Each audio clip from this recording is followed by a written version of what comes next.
You could be the best with money, but not have that skill and never become a wealthy business owner.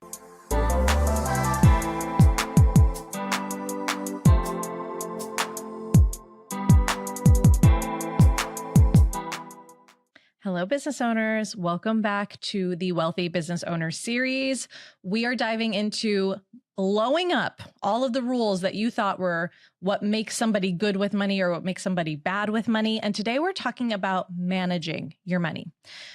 In our last episode, we talked about spending and we talked about how crucial spending money is. Today, we're going to talk about managing money. All right. So someone who is good with money thinks that managing your money is all about bean counting, right? Bean counting. Being good at managing your money is about categorizing your expenses.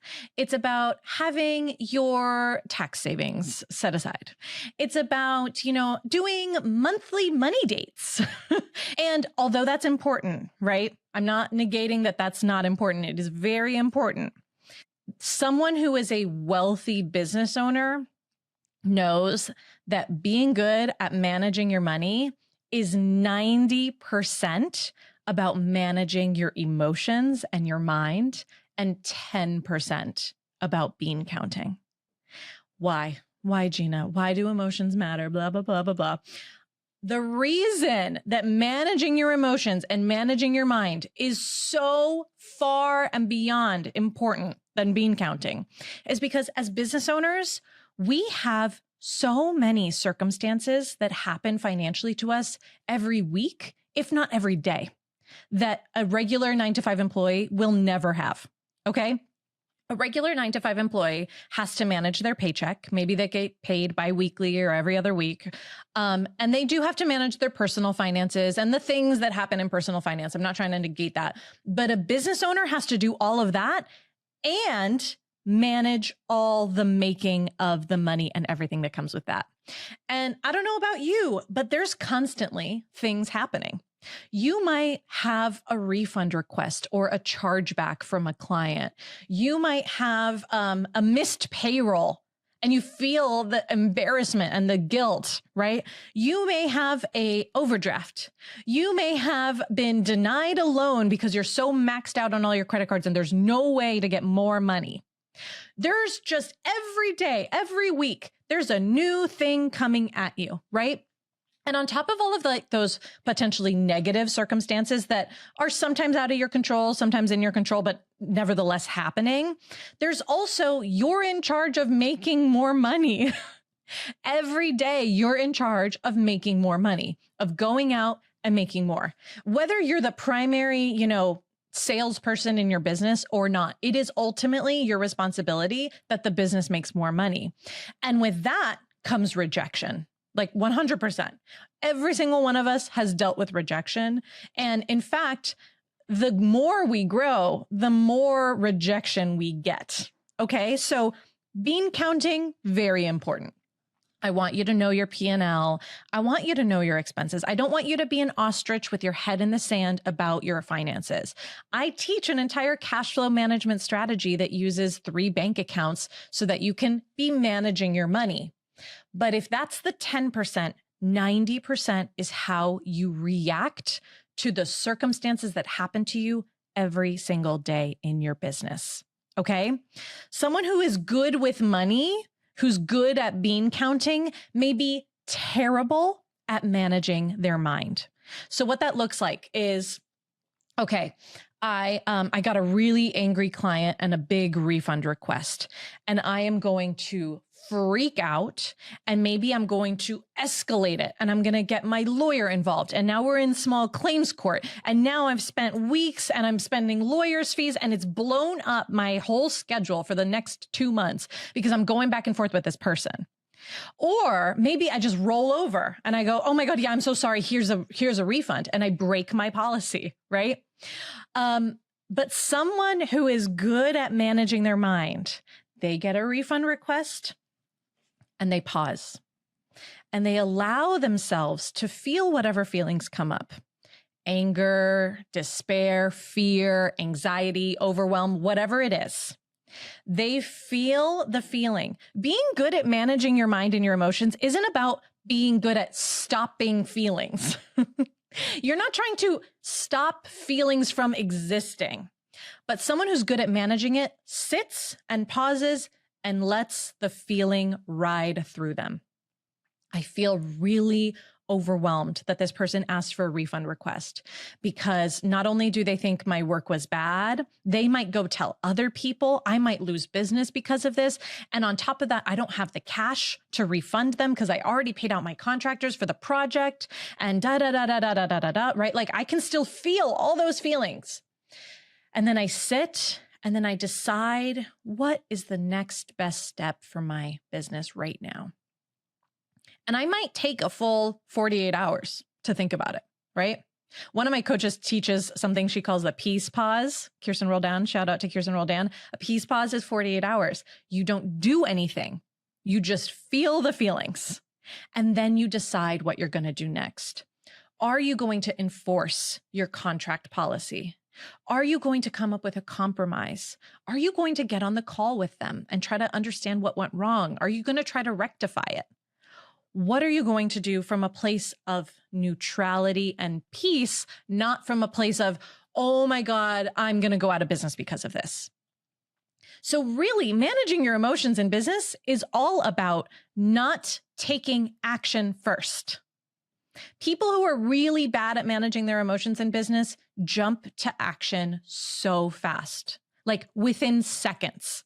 They get an input, a refund request, a rejection on a sales call, a whatever, and they jump either into action or inaction. It can work the other way too. It can look like someone said no on a sales call, and now I'm going to spiral in my office for the next 2 weeks. I'm going to stop marketing because I need to fix my messaging framework because someone said no, and I'm going to really refine it. And then I'm going to maybe plan an entire new way of selling my offer because one person said no. And maybe this takes me weeks or months. And then I lose out on all the people who would have said yes, all because I felt an emotion, rejection, and then I let it dictate my action plan. I just let it go. I just let it dictate instead of sitting with the rejection, feeling rejected, which sucks, but you can feel it. And then asking yourself, okay, what do I want to do next? Do I want to take this rejection as a signal that I should change something? Or is it just not the right person, not the right time? And I should just keep doing what I've been doing and move on. The thing with this, the thing with feeling your feelings and pausing before you take action is it is, I think, one of the biggest reasons more businesses don't grow. Because the more your business grows, the more things will get thrown at you, the more circumstances will happen, the more feelings will come up. And if you don't know how to pause and feel the feeling and then not let it dictate your action plan, you will not grow. You will not grow. And right, we're trying to become wealthy business owners here. At a certain point, becoming wealthy takes capital. So growing your business is a huge, huge opportunity for you to grow your wealth. And it'll be easier the more profitable you are and the bigger your business is, right? It's pretty hard to build wealth on $30,000 a year. Like, I'm just not going to lie to you. In this day and age, in this economy, I don't know who's doing that. It's a lot easier to grow wealth on $300,000 a year. But to go from $30,000 a year to $300,000 a year, you're going to exponentially increase the amount of negative circumstances that happen to you or at you. And if you don't know how to manage it, you will blow the business up. You will blow the business up. You will either accidentally self-sabotage. And like I said, with the sales rejection example, you'll just pause, you'll blow everything up. Maybe it was working. It was just that one person was the wrong fit. And you will change everything for that one person. Actually, let's pause there for a minute. Sorry, side note. Why are you changing everything for the person who said no? Like, notice how when we get that rejection, we go immediately to, I need to fix it. But actually, Why are you changing everything because the person said no? I would never solve for the person who has not paid me. I'm going to solve for the people who have and ask myself, how can I get more of them? Not how can I get more of the people who said no? So the more you want to grow your business, the more these negative emotions will come at you. And they'll come at you in so many forms, in financial circumstances, in customer service requests, in debt that's growing. If you haven't learned how to manage that, that can be stressful. Any day of the week can have a different thing. So 90% should be learning how to feel your feeling and pause. 10% should be bean counting, right? The monthly money date, the looking at your expenses. Go back and listen to the spending episode. That's more of that. But 90% of this is managing your emotions. And if you don't want to grow, right? You're like, okay, Gina, I don't want to grow. Then that's fine. You can continue living how you're living now, and however you're managing your emotions now is probably sufficient for the level that you're at. And you'll know, right? Because you'll feel the level that you're at. Think about the income level that you're at and ask yourself, do I baseline feel awful all the time? If so, then we probably need to learn how to manage that. Or do I baseline actually feel good and I actually just want to stay here? That's totally fine too. But you got to learn how to do this, okay? You absolutely have to learn how to do this. In my program, I teach something called the unbothered energy tool. This is what I like all my business owners to feel. I want you to feel unbothered.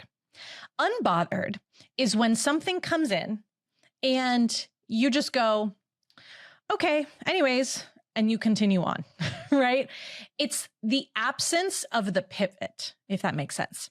Financial circumstances come in, you feel unbothered, and you continue on with your plan. When you're unbothered, it's not about not taking feedback, right? I still want you to take feedback, but when you're unbothered, you're allowed to access the feedback that actually matters to you versus taking feedback from any which person.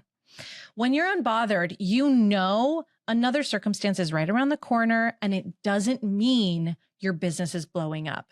It doesn't mean that you're failing. It doesn't mean anything. It just means you're in business and you're growing. Congratulations. So we teach unbothered energy, and we teach you how to feel unbothered in your debt, unbothered in your expenses, unbothered in your sales, unbothered in your customer service, unbothered in all of these different aspects of your business.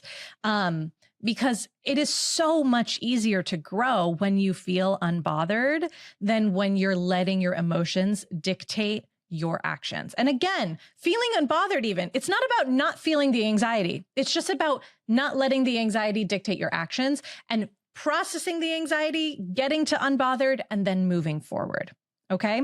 So bean counting 10%, mind and emotion managing 90%. That is the difference between someone who's good with money and someone who's a wealthy business owner. You could be the best with money, but not have that skill and never become a wealthy business owner. So I want us to move past just bean counting. All right? Okay, that is it for today. I'll see you guys in the next episode.